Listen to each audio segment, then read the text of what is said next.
আসসালামু আলাইকুম। মা জননী কেমন আছো মা? ভালো রয়েছো? আল্লাহ পাকের হুকুম হয়েছে মা, আমি সে আল্লাহর এক ওলি আউলিয়া ব্যক্তি, সম্মানী ব্যক্তি হয়ে তোমার মাঝে কথা বলছি মা। আল্লাহ পাক বলিয়েছে তোমাকে পবিত্র 5 ওয়াক্তের নামাজ পড়ার জন্য, তাই একটু মা নামাজের ওযু করে আসো মা। একটু নামাজের ওযু করে এসে একটু বিছানায় বসে এই নাম্বারে ফোনটা ঘুরাই দাও মা। আসসালামু আলাইকুম। মা জননী, হ্যাঁ ওযু করে এসেছ মা? তাই আল্লাহ পাকের হুকুম হয়েছে মা, এই মাটির নিচের সম্পদ 5টি হাঁড়ি পাতিলের সম্পদ আল্লাহ পাক তোমার তকবীরে দান করিয়েছে মা। এই পবিত্র মাজার দরবার হইতে এই পবিত্র মাজারে এই সম্পদ রয়েছে। এই মাজারে মসজিদের ইমাম সাহেবের মোবাইল ফোন হইতে আমি গায়েবী অবস্থায় কথা বলছি মা। এই ফোন হইতে তাই তোমাকে মা এখানে তোমাকে মোমবাতি আগরবাতির জন্য এবং আপনি মন খুশি করে বলে দেন মা তুমি কয় টাকা দিতে পারবে মা, এবং 10 প্যাকেট মোমবাতি 10টা আগরবাতি কয় টাকা দিতে পারবেন মা?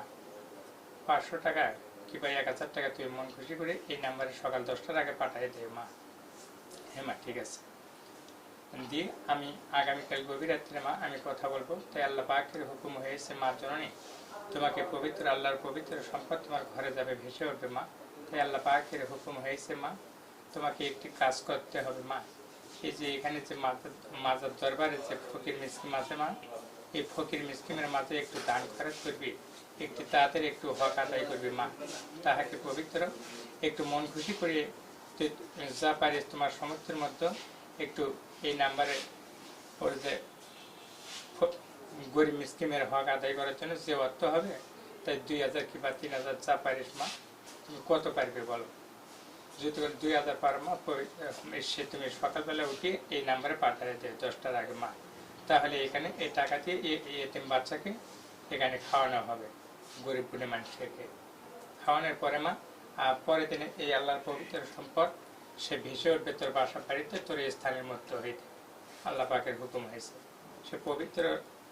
তাই আমরা গাড়িতে চলে যাচ্ছিলাম, আসার পরে এখন এখানে আসে, এখন ওই তাদের সঙ্গে তো আর দেখা হয়নি, কিন্তু অন্য সাইড থেকে আমাকে ধরে আটকে রাখছিল।